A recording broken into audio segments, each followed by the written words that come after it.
तो फ्रेंड्स, इस वीडियो में हम लोग फिजिक्स के एक और क्वेश्चन को ट्रिक से सॉल्व करेंगे। क्वेश्चन कौन सा? क्वेश्चन 38 को ट्रिक से सॉल्व करेंगे। इस क्वेश्चन में भी काफी इंटरेस्टिंग ट्रिक लगाएंगे। ट्रिक कब लगाना है? ट्रिक तब लगाना है जब एक्चुअल मेथड से क्वेश्चन सॉल्व करना नहीं आता है। अगर एक्चुअल मेथड से क्वेश्चन सॉल्व करना आता है तब एक्चुअल मेथड से क्वेश्चन को सॉल्व करोगे, तब ट्रिक नहीं लगाओगे। पहले जो क्वेश्चन एक्चुअल मेथड से सॉल्व हो जाता है उस सभी को एक्चुअल मेथड से सॉल्व कर लोगे। फिर जो क्वेश्चन अपना बच जाएगा, मतलब जो क्वेश्चन हम लोग से सॉल्व नहीं हो पा रहा था या फिर जो क्वेश्चन सॉल्व करना नहीं आता था, उस सभी क्वेश्चन को छोड़कर नहीं आओगे, उस सभी क्वेश्चन को ट्रिक लगाकर सॉल्व करोगे, ताकि जो हम लोग का ओवरऑल मार्क्स है वो एग्जाम में इंक्रीज हो सके, हम लोग का ओवरऑल मार्क्स एग्जाम में बूस्ट हो सके। अगर आपको बहुत कम टाइम में जेईई मेंस के मार्क्स को बूस्ट करना है तो मैंने आपके लिए जेईई मेंस का मोस्ट रिपीटेड 40 क्वेश्चन प्रिपेयर किया। इसके साथ साथ फिजिक्स का फॉर्मूला सेट और केमिस्ट्री का रिवीजन सेट भी प्रिपेयर किया। इस पीडीएफ को आप बहुत आसानी से 4 से 5 डेज में कंप्लीट कर लोगे। इस पीडीएफ को कंप्लीट करने के बाद आपका जेईई मेंस में मिनिमम 80 मार्क्स गारंटीड हो जाएगा। तो इस पीडीएफ को आप कैसे एक्सेस कर सकते हो? आप मेरे कमेंट सेक्शन में जाओ, वहां पे मैंने सारा डिटेल्स दे रखा है कि आप पीडीएफ को कैसे एक्सेस कर पाओगे। केवल ट्रिक सीख कर जाओगे तो आपका जेईई मेंस मार्क्स इंप्रूव नहीं होगा। ये मत सोच लेना कि केवल ट्रिक सीख लेने से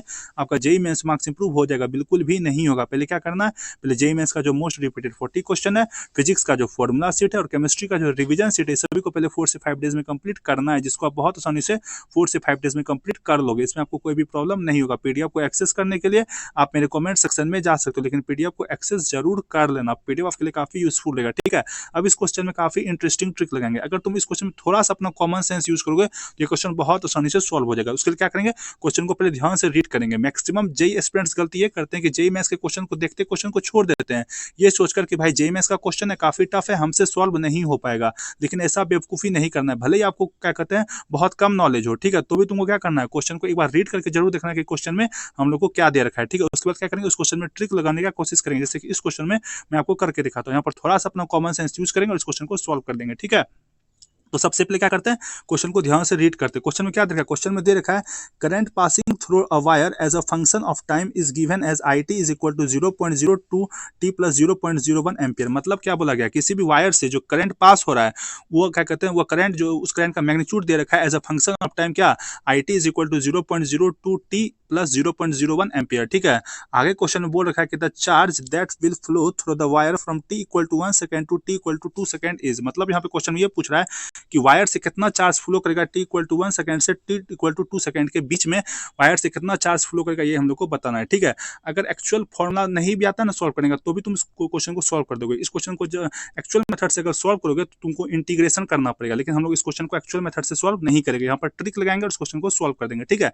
तो सबसे पहले बोला गया कि करंट जो वायर से फ्लो कर रहा है, ठीक है, उस करंट का magnitude as a function of time दे रखा है। IT इज इक्वल टू क्या दे रखा है? IT इज इक्वल टू दे रखा है 0.02 t प्लस 0.01 एम्पियर, ये दे रखा है, ठीक है। ये करंट का यहाँ पर क्या कर रहा है? ये करंट का यहाँ पर क्या करते हैं? मैग्नीट्यूड दे रखा है as a function of time, ठीक है। यहाँ करंट जो है वो क्या कर रहा है? टाइम के साथ वेरी कर रहा है, ठीक है। इसलिए करंट क्या है? As a function of time है। मतलब क्या कहते हैं? करंट टाइम के साथ क्या कर रहा है? वेरी कर रहा है, ठीक है। तो हम लोग को क्या करना है? यहाँ पे हम लोग को क्वेश्चन में पूछ रहा है कि t इक्वल टू 1 सेकंड से t इक्वल टू 1 सेकंड से t इक्वल टू 2 सेकंड के बीच में वायर से कितना चार्ज फ्लो करेगा, ये हम लोग को बताना है, ठीक है। तो सबसे पहले क्या करेंगे? यहाँ पर सबसे पहले हम लोग t इक्वल टू 1 सेकंड पर वायर से कितना करंट फ्लो करेगा ये हम लोग कैलकुलेट करेंगे। t इक्वल टू 1 सेकंड से वायर से कितना करंट फ्लो करेगा ये हम लोग कैलकुलेट करेंगे। तो t इक्वल टू 1 सेकंड पे क्या करेंगे? बस यहाँ पे जो करंट दे रखा है जो फंक्शन ऑफ टाइम, वहाँ पे t की वैल्यू 1 पुट कर देंगे तो करंट निकल जाएगा at t equal to 1 second, 0.02 into 1 plus 0.01 ampere, ठीक है। जब तुम इसको सॉल्व करोगे तो ये क्या निकल कर आएगा? ये निकल कर आएगा 0.03 एम्पियर, 0.03 एम्पियर। मतलब कि यहाँ पर तुम ये बोल सकते हो कि t equal to 1 second time पर जो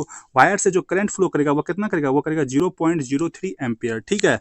अब क्या करेंगे? t इक्वल टू 1 सेकंड पर हम लोग फाइंड करेंगे कि चार्ज वायर से कितना फ्लो करेगा। तो तुमको एक बेसिक फॉर्मूला पता होगा, क्या वो फॉर्मूला? क्या वो फॉर्मूला? ये है कि I is equal to Q upon T होता है, जहाँ पर I क्या है? करंट है, Q क्या है? चार्ज है, और टी क्या है? टाइम है, ठीक है। तो I is equal to Q upon T, ये फॉर्मूला बहुत ईजी है, ये आपको पता होगा, ठीक है। तो यहाँ से क्या कर सकते हैं? यहाँ से चार्ज निकाल सकते हैं, Q is equal to I times T, ठीक है। इस वाला फॉर्मूला का यूज करके चार्ज निकाल लेंगे, ठीक है। तो यहाँ पर वही करते हैं सबसे पहले, ठीक है।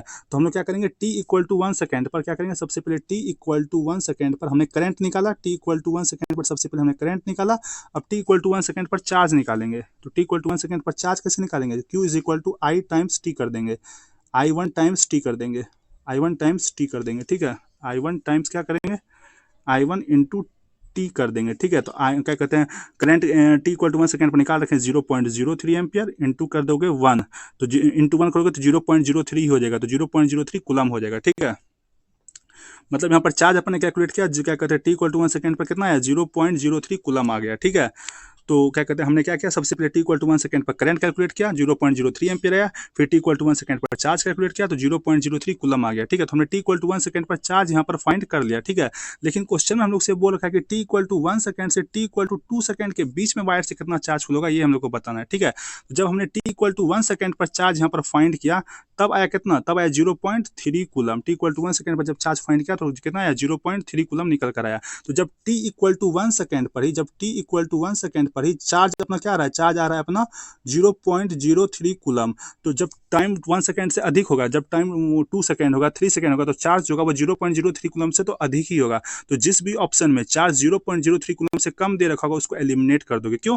क्योंकि t=1 सेकंड पर ही चार्ज अपना निकल कर आ रहा है 0.03 कूलम, ठीक है। t=1 सेकंड पर ही चार्ज निकल कर आ रहा है 0.03 कूलम।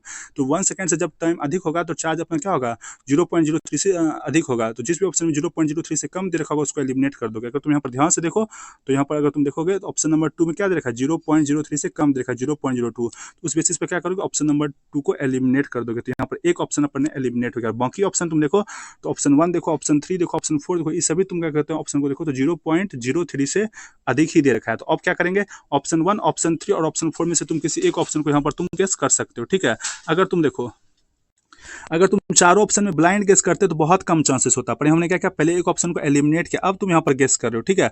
लेकिन अगर हम लोग को ऑप्शन 1, ऑप्शन 3 और ऑप्शन 4 में से किसी एक ऑप्शन को गेस करना, तो हम लोग किस ऑप्शन को गेस करेंगे, हम लोग यहाँ पर ऑप्शन नंबर 4 को गेस करेंगे। क्यों हम लोग ऑप्शन 4 को गेस करेंगे, ऑप्शन 1, ऑप्शन 3, ऑप्शन 4 में से हम लोग ऑप्शन नंबर 4 को क्यों गेस करेंगे, क्योंकि अगर तुम ध्यान से देखो तो ऑप्शन नंबर 2 जो है यहाँ पर और ऑप्शन नंबर 4 जो है वो क्या है, एक दूसरे का डबल दे रखा है। मतलब ऑप्शन 2 का डबल दे रखा है ऑप्शन 4। तो जब भी एक ऑप्शन का डबल दूसरा ऑप्शन दे रखा हो या फिर जब भी एक ऑप्शन का हाफ दूसरा ऑप्शन दे रखा हो तो उसी ऑप्शन में से होता है। जैसे कि यहाँ पर अगर तुम 0.02 को, अगर 0.02 का अगर तुम डबल करो, मतलब 2 से मल्टीप्लाई करो तो क्या होगा 0.04 हो जाएगा। तो जब भी एक ऑप्शन का डबल दूसरा ऑप्शन दे रखा हो या फिर जब भी एक ऑप्शन का हाफ दूसरा ऑप्शन दे रखा हो तो उसी ऑप्शन में से होता है। तो यहाँ पर ऑप्शन 2 का डबल है ऑप्शन नंबर 4। तो हाईली चांस है कि हम लोग ऑप्शन नंबर 4 ही करेक्ट होगा। हालांकि हमने एक ऑप्शन तो पहले एलिमिनेट कर चुके थे, ऑप्शन 1, ऑप्शन 3, ऑप्शन 4 में से तुम किसी एक ऑप्शन को गेस कर सकते थे। लेकिन हम लोग को अगर ऑप्शन 1, ऑप्शन 3, ऑप्शन 4 में से गेस करना तो हम लोग ऑप्शन नंबर 4 को गेस करेंगे।